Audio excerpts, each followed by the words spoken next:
I'm Jennifer Angel. This is my horoscope overview for the week of September the 7th, planetary overview. So let's have a look at what's happening.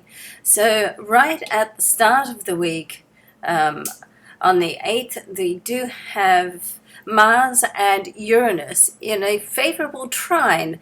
So, Mars is sitting in the sign of Leo. Now, Venus is here as well, and Venus has just come out of its retrograde transit on the 6th, so it's still in that rather disruptive time, a couple of days before and after, where some astrologers will say up to a week, but it's really, in my mind, it's 2 or 3 days.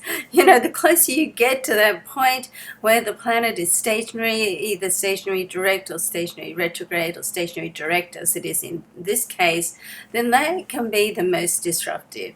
In technical terms, it's called the storm. So, that sort of says it all, doesn't it? So we've got Mars in that area of Leo too. So there's a lot of energy and activity going on there, a lot of energy.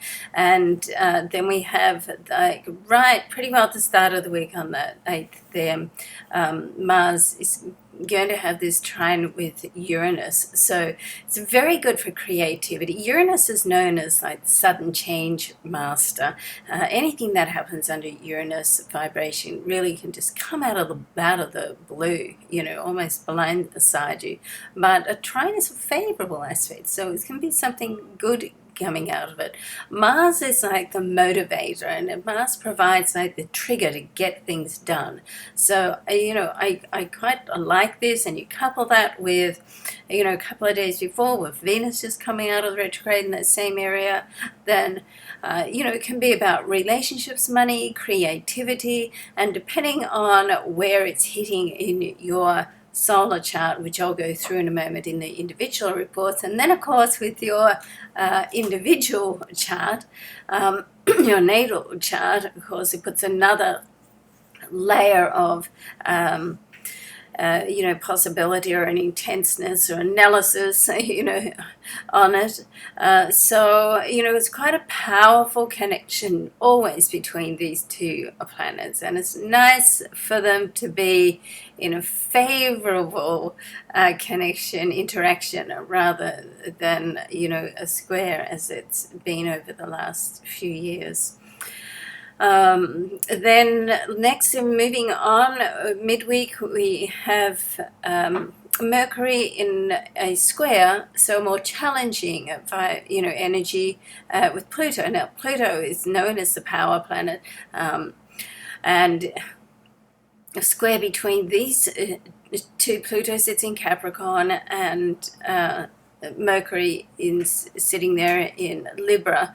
So a square between these two can almost send a little bit of frustration, like you know what you want to say but you can't say it, and so you want to be careful, like sometimes you get in that situation like the next thing you say makes it worse than better. So you want to take a step back, try to find out as much information around a situation. Don't be rash, don't step forward, but do try and deal with it, because we've got Mercury coming up on the 17th, will go into a retrograde transit. Okay, so you do want to try and deal with any emotional issues particularly, or just any situations that need to be cleared, energy needs to be cleared, or healing. Try to do that now. And this aspect between these two planets in this more challenging square can help you do that, although it can be, let's say, a little bit frustrating or upsetting at the time. But sometimes we've got to go through that and get to a climax of it, and then we can clear it and things settle down and get better. So as I say, there's everything serves us in some way. Just sometimes it's hard to see it. Then right at the end of the week, on the weekend, we've got the new moon, and this is a solar eclipse. So it's a partial solar eclipse, but still brings with it quite a punch. It's in the sign of Virgo. So with the new moon, it means the sun and the moon are conjunct, they're at the same degree in the same sign.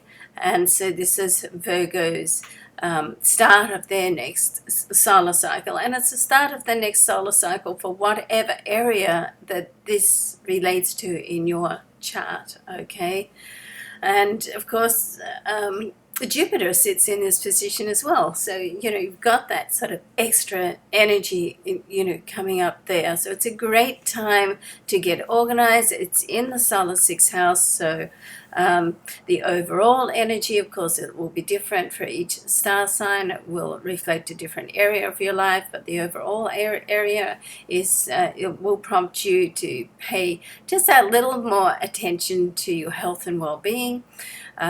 With Jupiter there, you want to be careful that you keep your diet intact. Let's if you just think of Jupiter being the planet of abundance and expansion, and I know when Jupiter was in my sixth house, I had a lot of trouble trying to keep my waistline down. So you want to be a little bit careful of that and just sort of bring your focus back, because the old saying, if you don't have your health, you don't have anything, and really, it's true. It's also great to just focus on your schedule, your day-to-day schedule, your productivity. This area of the chart is very much about work and very much about productivity and getting organized, okay? So sometimes you just need to make just a few small alterations in your day planner, and it can really free your life up. So you want to think about your priorities. What are your goals, your values, your priorities in life, and make sure that you're allocating the right amount of time to higher priorities and less time to lower priorities. Okay, all good in theory, isn't it? All right, so all in all, I think this is a very productive week.